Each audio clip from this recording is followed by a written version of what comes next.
Israel and its imperialist benefactors have done everything they can over the years to dehumanize Palestinians, especially Palestinian men, and especially Palestinians who join resistance groups across historic Palestine.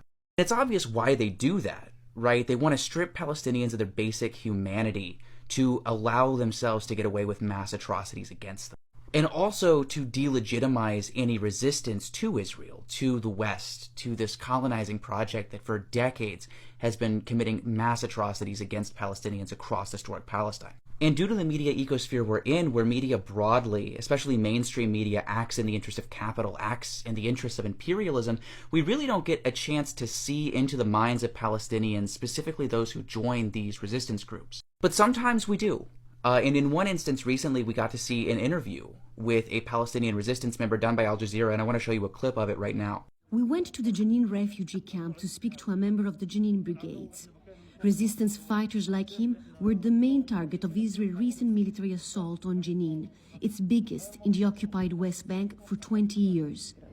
هو فشلوا انهم بدهم يعملوا اقتحام واسع ويعتقلوا اكبر عدد من المطاردين ويتم قتل اللي هو اللي راح يواجههم اللي هو اكبر عدد برضه من المطاردين. هذا الشيء فشلوا 100%. He says he used to be a gym trainer, but life under Israeli occupation made him change course. اكثر شغله اثرت فيي اللي هو استشهاد صاحبي. من ناس تاريخ استشهاده بجوز 2013 استشهد. اثر فيي كثير يعني. احنا اللي عايشين مع اسرائيل واحنا بنقدر نقدر شو اسرائيل شو بدها. اسرائيل بدها كل فلسطين وبدها تقتل الشعب الفلسطيني وتشرده وبدها ايانا نبقى عبيد عندها. احنا نقاوم الاحتلال. مستحيل اسرائيل تعمل لنا حل ثاني غير المقاومه، انه حل سياسي او انه في هدنه او سلام. مستحيل. هسه لو تجيبي كل السلام اللي بالعالم تحطيه بدولة اسرائيل راح تلاقيهم ثاني يوم بيعملوا مستوطنات، ثاني يوم بقتلوا، ثاني يوم بيأسروا، يعني هم بيأسروا نسوان وبنات صغار وشباب صغار اشبال. ما هو احنا بنطلب من الشعب كله يكون ضد اسرائيل مش بس السلطه. He says his dream is to see Palestine free, so he can lead a regular life.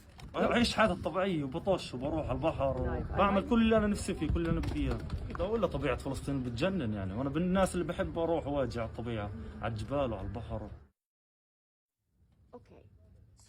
Now, there's a lot to analyze from that, and I kind of want to go through a few things. First is that is just some normal guy.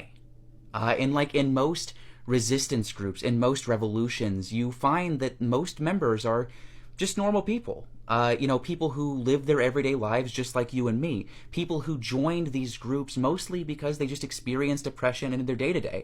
But these people aren't necessarily exceptional, right? They're just ordinary people who looked at oppression and said, I want to change that. You saw that too, as a tangent really quick, with the IRA, right? A lot of members, when they were asked why they joined the IRA, really just cited the fact that they were living in an oppressive circumstance, right? They were living under apartheid in the North. They were, they saw their family oppressed. They saw their ability to advance stifled. They saw maybe brutality against them, their friends, their family, their community.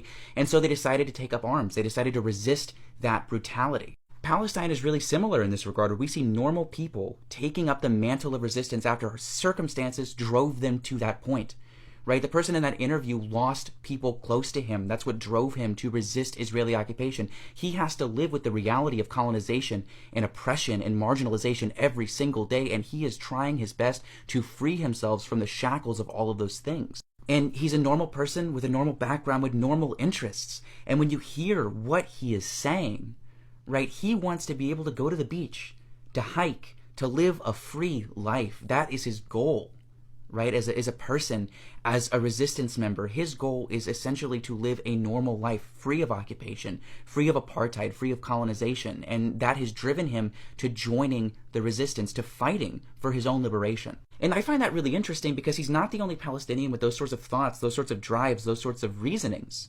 Right? Oftentimes when you see Palestinian resistance members interviewed, or even just any real Palestinian interviewed, you see them say, like, I just want to be able to go to the beach. I've never gone to the beach. I want to be able to live in my family's ancestral home, in my ancestral village. I want to be able to live a life free of colonization and free of the oppression that not only they, but their families have experienced for generations. And it's that cycle of violence that's driven by colonization that leads them to taking up the mantle of resistance against this colonial entity that for so long has oppressed them. And I think it's notable too as we analyze that, to contrast it with what we see from Israeli soldiers, Israeli political leaders, not just now but throughout history, all of whom have, spoken quite openly at times about this genocidal drive that they have to wipe out Palestinians across historic Palestine in all forms but nostalgia. It's just interesting to me, that context, right? Because when you're interviewing Palestinians, even Palestinian resistance members, they're citing wanting to go to a beach, wanting to go hiking, wanting to live a normal life. And then you go to interviews with Israeli occupational forces and they're talking about grinding the bones of every man, woman, and child in Palestine to dust.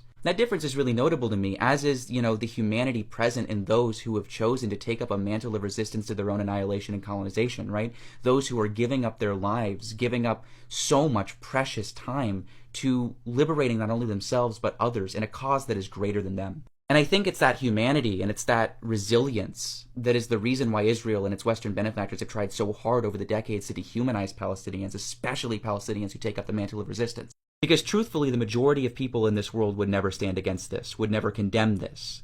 And thus dehumanization is necessitated to maintain the project, to maintain the goals of imperialism and Israeli settler colonialism. But at the end of the day, it doesn't change the fact that Palestinians just want liberation, want freedom. They want to go to the beach, they want to go hiking. They want to live a life where they can go home, where they can live normal lives, liberated on their own land. And truthfully, even as they do dehumanize Palestinians regularly every single day, I don't think it's enough, right? Because no amount of dehumanization, nor any amount of military violence, nor years of occupation can break that kind of will, that spirit, that longing for liberation. But yeah, at this point I feel like I'm rambling, but it's just something worth thinking on, I think. As always, free Palestine, and have a great day.